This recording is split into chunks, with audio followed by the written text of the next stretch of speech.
And it looks like we've hit the top of the hour. So, Bo, do you want to kick us off and get us started? Yes, thank you everyone for joining us this afternoon or this morning, whatever the case may be, for our threat intelligence webinar to be led by Chief Technology Officer from TorchLight, Stephen Heath. A few housekeeping items before we get started. If you're trying to connect audio or find out how to say something, all attendees are in listen mode. Today's session will be recorded, and everyone who attends will receive a follow-up email with the link to listen to the recording. So if you do have questions, which we encourage, please enter them into the Q&A panel as opposed to the chat at the bottom of your screen, as is highlighted with the red square here on the slide. And then after Stephen gets through, we will answer as many of those as we can at the end of the session. So to tee Stephen up, to give you some perspective, TorchLight is a complete security solution provider. So what does that mean? We provide managed security solutions, as well as security hardware and software, and professional security solutions. So we are an MSSP, we are a security VAR, as well as a security consulting firm. So we design, build, and manage cybersecurity solutions for our clients. And we do that by focusing on risk as opposed to strictly security, and really look at cybersecurity as an enabler for businesses as opposed to an obstacle.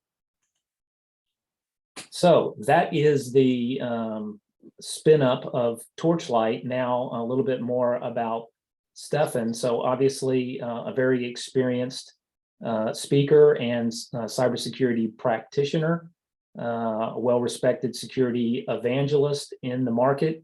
He speaks often and frequently on television, on radio, at conferences, and is often interviewed and asked to share his expertise and perspective of all things cybersecurity. And he may even talk about something that's happening today during his talk. So without further ado, we'll turn this over to Stephen Heath, Chief Technology Officer, TorchLight Cybersecurity. Stephen. Thank you very much, Bo. Appreciate the introduction, and I definitely appreciate the opportunity to have a chance to talk to all of you.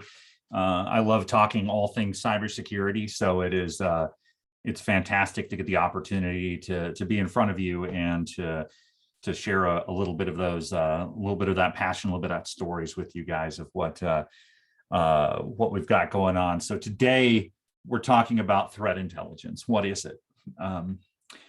When people mention threat intelligence, a lot of times people can mean a lot of different things. They think a lot of different things. Is it, some threat feed that you get out there from the ether that has a bunch of bad IP addresses in it? Is it, some narrative or some dialogue? I mean, what is it that we're talking about? And, in those conversations, a lot of times when you're talking about threat actors or you're researching these types of folks, you get into all these kind of funky names that people run into. For instance, we hear about fancy bears and pirate pandas and wizard spiders. And, we all can be sitting there being fairly confused as to what in the world does all of this exactly mean? Is this just arbitrary things that people are making up?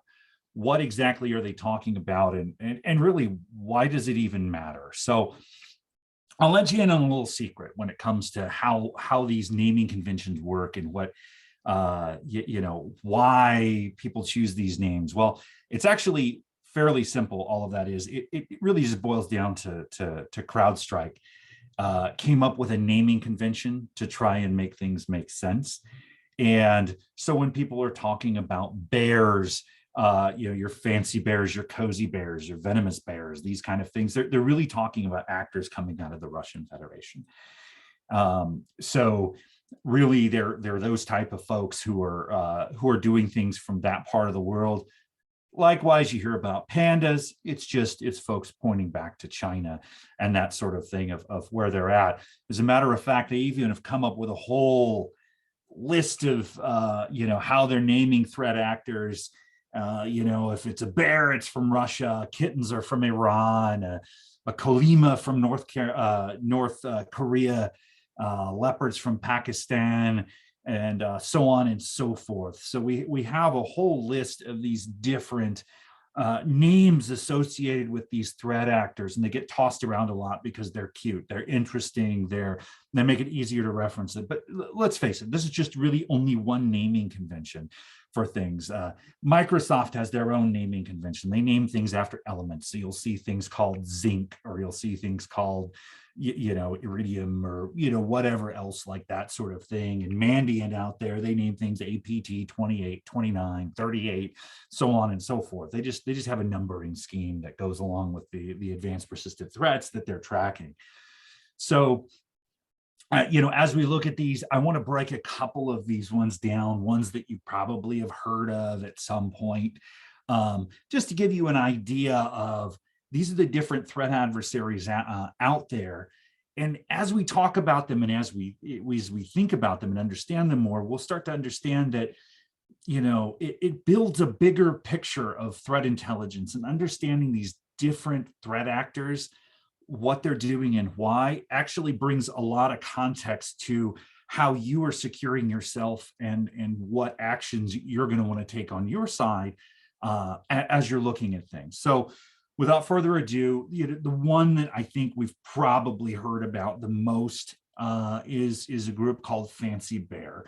They're also known as APT28 or Strontium on the Microsoft side.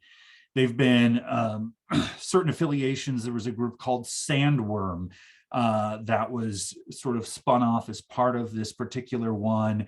And they got the name Sandworm specifically because in the source code of some of their malware, there was all sorts of references to the movie Dune. And if you've seen the Dune movie that's just been released recently, or if you're a fan of the books or the old film or anything, sandworms were these giant things. So there was all these little tidbits in there. So they came up with this cute name to refer to them.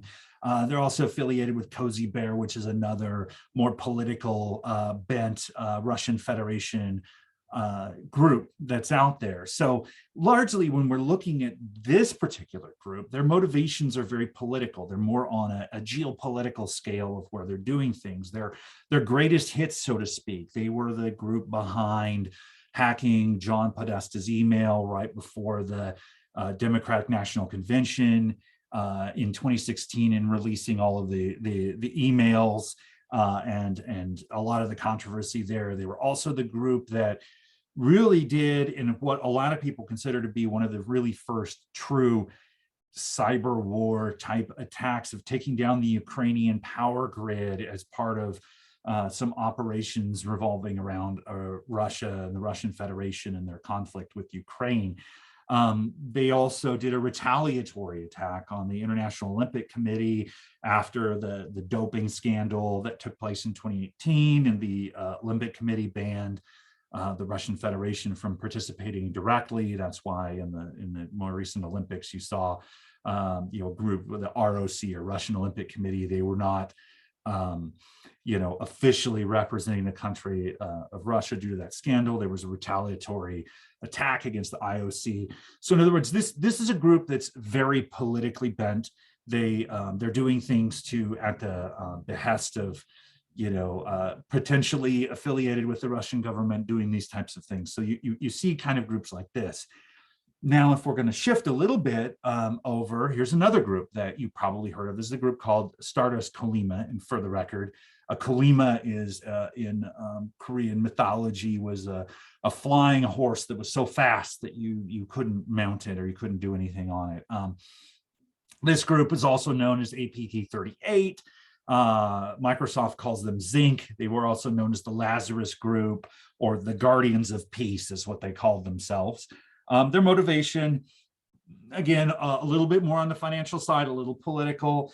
They're the folks who did the Sony Pictures hack. They released a ton of information on Sony Pictures, embarrassed them, did all of that in sort of retaliation for the Team America World Police movie that they were offended by.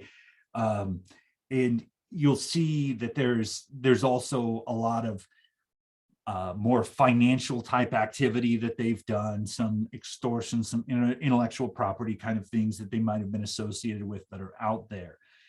And then the final group that I want to hit on, this is some folks who've been more in the news lately. This is a group that CrowdStrike calls Pinchy Spider, but in the media we might know them as Revil. They were also known as Gand Crab before, but they, like any organization, rebranded as Revil. So they've got these different things, and these are ransomware actors. This is an e-crime type syndicate. So again, Spider related to crime. And these folks, their greatest hits, they were behind the Colonial Pipeline attack. There was a Kaseya ransomware attack where some MSSP's clients ended up, or MSPs rather, clients got encrypted with Revil and their ransomware. And there was overall an attack around that attack vector of being able to get in and install ransomware through a managed device brought by Kaseya. So really, as we look at this picture, you'll see that there's different motivations based on these different threat actors, and their methodologies and everything are a bit different. What they are trying to get to and what they're trying to accomplish changes a lot based on the threat actor you're talking to. So that brings me to one of the points that I really wanted to make to you is this whole concept that really all attacks are different, but at some level, all attacks are the same. This is just a mapping I put together of the MITRE attack framework, this framework that was put together to help folks understand this is sort of the methodology or the anatomy of an attack as we go through. And really what that brings us to is the idea that understanding the methodology of an attack is critical to its detection.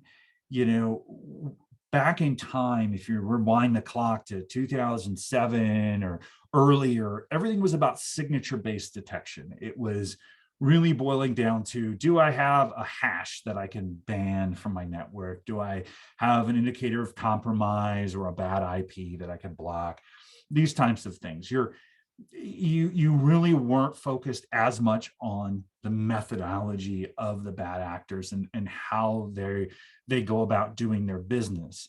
That is something that, you know, we've seen change because it's easier and easier to evade any sort of signature-based detection. And I'm sure this is something that you all know, but when you understand the methodology of how an attack happens and why it happens, it puts you in a better position to be able to defend against sort of the 0-day or 1-day style attacks. And, you know, sort of the differentiation I make there is, you know, what we saw over the weekend, the Log4j issue, that's really, in my mind, that's a 1-day because it's, you know, it's out there, there's a patch available, but suddenly all the bad actors have access to this, you know, all the people have access to the patch and they're trying to do things, as opposed to a 0-day where really nobody even knows about it.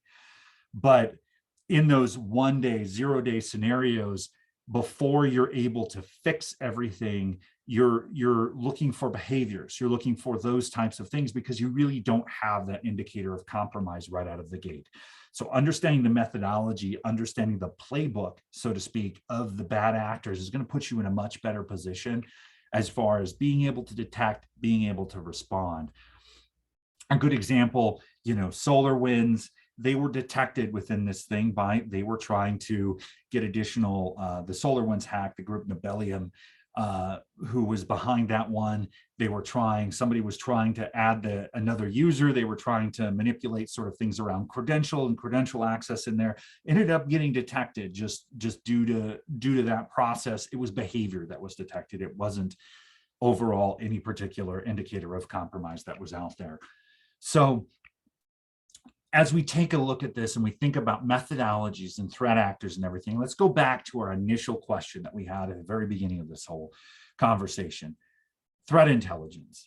Really, what is it? What are we talking about when we talk about threat intelligence? So kind of your textbook definition, your Wikipedia definition, so to speak, but really threat intelligence is a combination of knowledge, skills, and information that is going to help you protect yourself against potential attacks and harmful events that are happening around your network, around cyberspace, however you want to phrase that. So really, threat intelligence is giving you a comprehensive picture of your adversary. And for threat intelligence to truly be effective and good, it needs to operate at the tactical, operational, strategic levels. It needs to be a holistic view of what is going on. And that brings me back to, people usually think about threat intelligence or a threat feed as just being IOCs or a bunch of IPs that I need to block.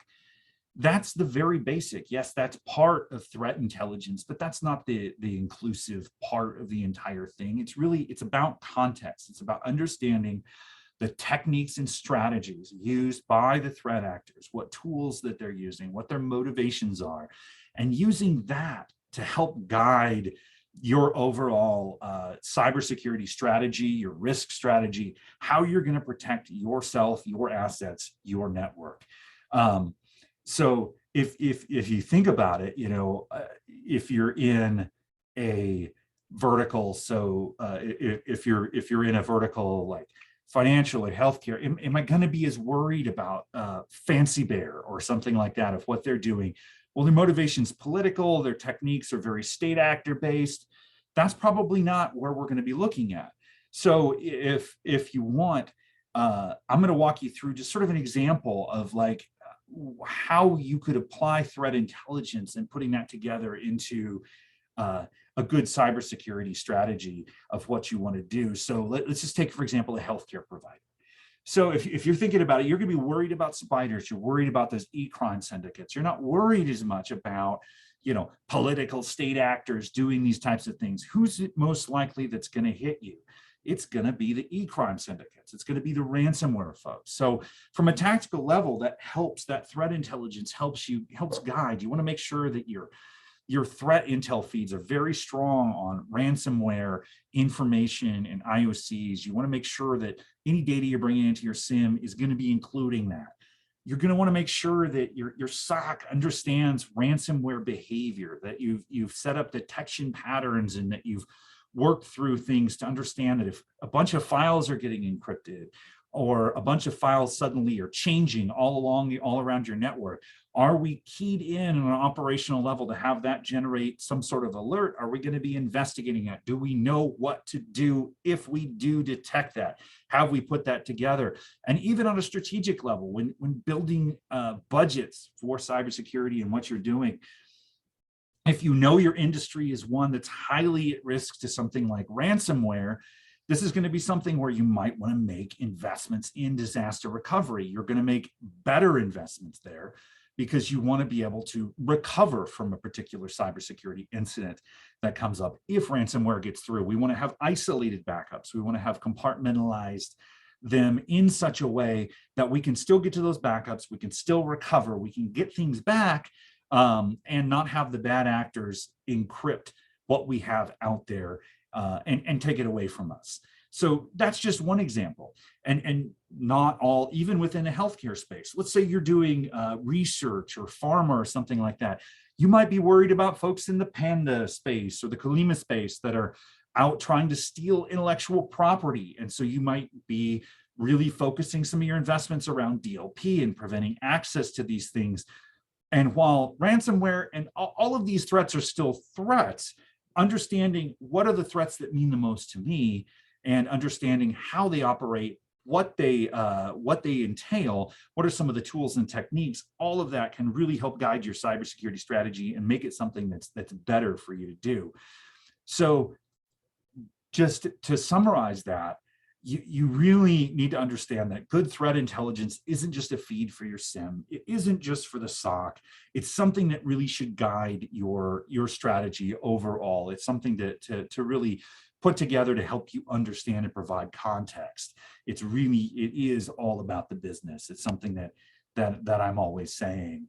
And if we're gonna put a bow on this, the one thing I really want you to take away, this last weekend, we were all hit with the Log4j vulnerability. I know that our folks in our SOC were working hard all weekend, making sure that folks are protected in this vulnerability that's out there, that folks are able to detect, block, do all the activities around it. This type of thing really points back to the importance of threat intelligence, because there are vulnerabilities out there every single day that are published. Folks will talk about, oh, this vulnerability is critical. This one's, whatever. They'll have a CVS, a score that's assigned to it. Really, at the end of the day, knowing, is this something that is common? Is this something that can be weaponized easily? Is it something that folks are seeing out there in the wild immediately, that folks are actually acting on this and doing things? These are, having that context of those vulnerabilities and really how they apply to everything as part of your threat intelligence, knowing, do I have any vulnerabilities around these in there? These really are things that help bring together the total picture for you around threat intelligence and your business. So I want to leave you with that, to really think about threat intelligence should be something that you take in context of the entire business. Don't just think, well, I've signed up for a threat feed, I'm okay, I'm using threat intelligence. No, you want to understand it within the context of your business and really use that to help guide your overall strategy, not just your operational and tactical things that are there. So that really concludes what I had prepared for you today, but I'm always happy and thrilled to take any of your questions. So I'm going to pass it off to Bo and see what questions we've had come in during the time I've been talking. All right. Thank you, Stefan. So we do have a couple questions that have come in, but I do want to remind, or actually announce to the folks, that when we wrap up here, we are going to do a drawing, and the prize will be a 1-hour initial consulting session with Stefan. So he will be yours for an hour to do with what you will. Hey now. Yes, so very prized prize there. So first question, if you could elaborate. So Stefan, you mentioned healthcare in your talk here, but would threat intelligence and the information provided benefit other verticals? Yeah, absolutely. And that's really about the context that you're talking about, is really understanding what threat actors are the greatest risk to your particular vertical. So again, manufacturing, you might have a situation where you're really concerned about ransomware or intellectual property, those type of things that you have in there. Financial services, you're more interested in fraud-based issues perhaps, and leakage of data and those type of things. So if you really know what particular adversaries are out to get you in your particular space and what their methodologies are and what they're doing, it just puts you light years ahead of where you would be otherwise, and really can guide that picture, that cybersecurity picture, as you're building out that strategy. Gotcha. Thank you. So our second question is a little more direct. So based on your talk today, should we completely drop signature-based tools? Absolutely not. No. Signature-based tools are foundational. And I will tell you that there are a lot of attacks that get caught by signature-based tools. My big concern, and I can tell you from years as being a pen tester back in the day and talking to the folks on our pen test team and even interacting elsewhere, getting around signature-based tools can sometimes be as simple as recompiling, encrypting a payload, using a different loader, do different things like this. So getting around those signature detections can potentially be easy. If you have an adversary that's specifically targeting you, getting around it one time is fairly easy. So that's where we want to move to more of that detective and being more having more of that behavioral based detection where we can, and doing those kind of things. But signature based is absolutely foundational. It's the one that's going to protect you from the less sophisticated actors that are out there. All right, I think we probably have time for one more question. Want to be sensitive to folks' commitment here, so try to be succinct with this answer. Is threat intelligence the same thing as anomaly detection? I think anomaly detection really is one part of threat intelligence. The anomaly detection is really detecting the patterns, detecting the things that are outside the normal. But threat intelligence really is, in some ways, building out that bigger picture, kind of beyond any one particular thing, and creating having the information you need to really build out your strategy going forward. Wonderful. Great job there. I would like to end the session today, first of all, by thanking all of our participants, also thanking Stefan for sharing his thoughts and perspective. And I'm very pleased to announce that Ron Bynum has won the hour session with Stefan. So Ron, you will be receiving a follow-up email from our marketing department, coordinating that session. So again, thank you everyone for joining us today. Stefan, any final thoughts for the group before we my one final thought that I have is if you're interested in learning more about kind of the insides and sort of the behavior of some of these folks from even a very accessible level, there's a book, hopefully it won't blur out, but Sandworm. It's by Andy Greenberg. It breaks down a lot of the stuff around Fancy Bear and a lot of the operations they have there, and is really a detective story of him trying to get to the bottom of who are these people and what are they doing. So I can't recommend it enough. If you're interested in cybersecurity and really you get interested in these sort of nefarious actors and what they're doing, this is a great book for sort of an introduction to get you understanding what's going on. Wonderful. Thank you for those closing remarks, Stefan. And again, thank you everyone for participating. That concludes our session for today.